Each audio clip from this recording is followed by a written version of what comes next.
Pergunta 457. Podem os espíritos conhecer os nossos mais secretos pensamentos? Resposta: muitas vezes. Muitas vezes chegam a conhecer o que desejarias ocultar de vós mesmos. Nem atos, nem pensamento lhes pode dissimular. Para entender um pouquinho melhor isso, tem um estudo de Allan Kardec chamado Da Fotografia do Pensamento. Esse estudo ele vai nos mostrar que quando pensamos, a nossa atmosfera fluídica se modifica, algumas imagens ficam gravadas em nosso perispírito, e isso pode ser lido pelos espíritos. Além disso, o nosso pensamento se irradia. Se ao pensar o pensamento se irradia, ele pode ser captado por outro, que vai gerar nele outros pensamentos e vai conseguir, dentro do grau evolutivo dos seus conhecimentos, decodificar o meu pensamento. Pergunta 457A. Assim, mais fácil nos seria ocultar de uma pessoa viva qualquer do que a esconder dessa pessoa depois de morta? Resposta: certamente. Quando vos julgais muito oculto, é comum de terdes ao vosso lado uma multidão de espíritos que vos observam. Isso é também muito interessante, né? Sempre temos, como diz Paulo, a nuvem de testemunhas. São espíritos que estão à nossa volta o tempo todo. Estão à nossa volta, vão fixar o nosso pensamento em nós de acordo com suas afinidades, com seus interesses, com seus desejos e com o tipo de simpatia que eles podem ter ou não conosco. A partir daí, ele vai observar os efeitos do nosso pensamento, os reflexos do nosso pensamento. E aí vai observar o que se passa no nosso mundo íntimo. Essa é uma questão importante. Entender o que nós pensamos e irradiamos. Esse pensamento, as imagens podem ficar fluídica em nosso perispírito, ou, dependendo da intensidade da vontade, essa própria imagem pode gerar uma criação fluídica que vai ficar claramente observada. Por exemplo, alguém que tem a vontade de matar outra, eu queria dar uma facada em fulano. Essa faca pode se refletir em uma imagem no perispírito, dependendo do ódio, até aparecer uma faca fluídica. E aí quem olha, observa e vê os desejos íntimos se manifestando naquela pessoa. Ok? Comentando os comentários dos comentadores do além.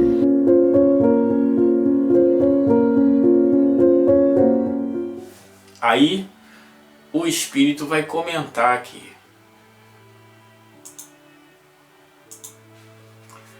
A telepatia é um fato comum entre os espíritos. A reflexão comum aqui nossa, né? Os espíritos comentadores, que não são da falange do espírito de verdade, preferem não utilizar os vocábulos, os conceitos trazidos pela falange do espírito de verdade. Então, aqui a transmissão do pensamento, ele prefere usar a palavra telepatia, né? Aí ele diz, a telepatia é um fato comum entre os espíritos. A transmissão do pensamento é um fato comum entre os espíritos. De modo que as vibrações mentais têm voz na dimensão que lhe é própria. Olha a fábula que foi criada aqui, né? Então, as vibrações mentais, o que seriam vibrações mentais? Primeiro, o que é a mente? vamos trazer mente sinônimo de cérebro, mente sinônimo de atividade cerebral, mente sinônimo de espírito, mente sinônimo de atividade do espírito. Ele não está preocupado, o negócio dele é soltar a mente. Então as vibrações da mente, o que seria vibrações da mente? Então a mente, né? Vamos, tá, a mente como espírito, tudo bem. Então o pensamento, ok, se irradia. É mais fácil falar assim, vamos usar a doutrina espírita. Aí ele diz, tem voz na dimensão que lhe é própria. Aí pronto, né? Voz. Voz é uma metáfora? Tudo bem. Voz é um efeito material, ok? Da compressão do ar. Então, o pensamento, o meio que o pensamento se propaga não é o ar. O meio que o pensamento se propaga é o fluido universal. Aí ele diz, na dimensão que lhe é própria. A dimensão é um parâmetro matemático. Então ele está inventando, né? Para quem? Para quem assimila essas frases assim, sem refletir, né? Parece que ele está falando aqui algo místico. Na verdade, o que ele está tentando falar aqui, de forma esotérica, aqui, o pensamento tem um meio próprio, que é o fluido universal, e esse pensamento se propaga. Pronto. Mais fácil. Se alguém quiser entender um pouquinho melhor isso, no nosso canal tem um artigo, um vídeo chamado Da Transmissão do Pensamento. Aí estuda lá que vai esclarecer melhor isso daí.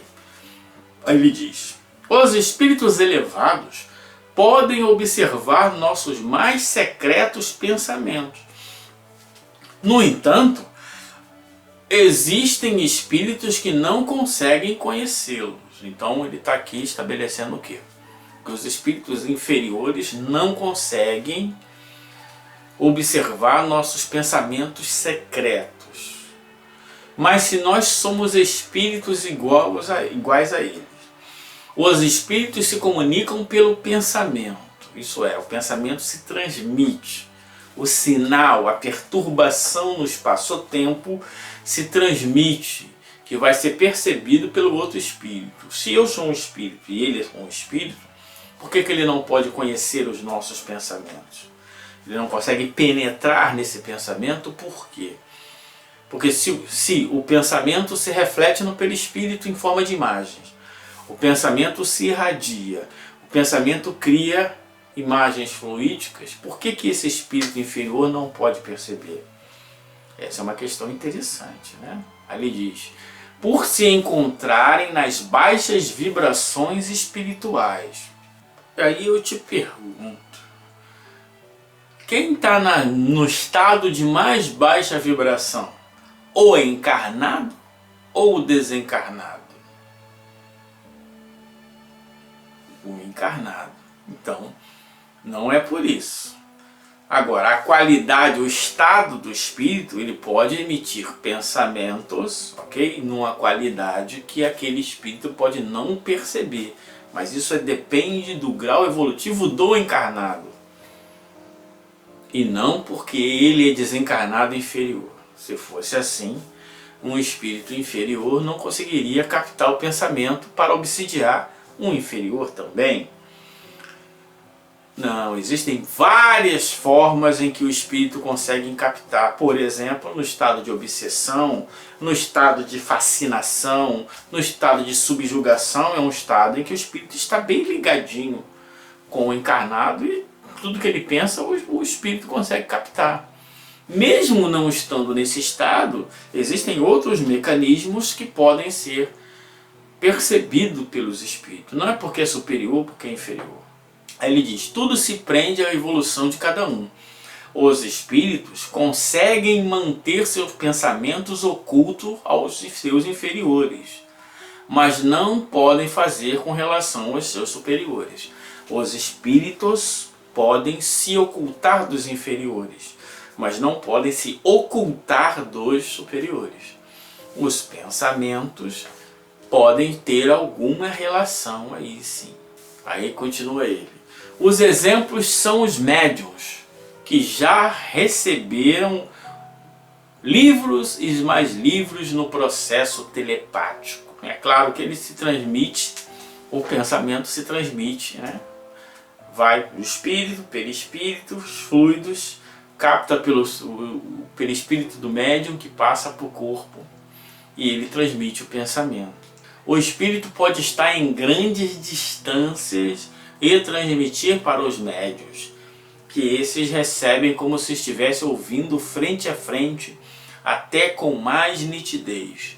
Os espíritos sim podem se comunicar, dar comunicação a uma distância, até estando em outros mundos. Isso é possível, tem até registro na Revista Espírita. Aí ele diz assim: o treinamento mais comum para tal mediunidade é a leitura a sós. Por que a leitura a sós? Deste modo, se está conversando consigo mesmo. Então quem está lendo a sós, quem está lendo só, está conversando consigo mesmo. Será? Pode estar conversando com o espírito, hein? Pode estar conversando com o espírito. Tem uma multidão de espíritas à nossa volta.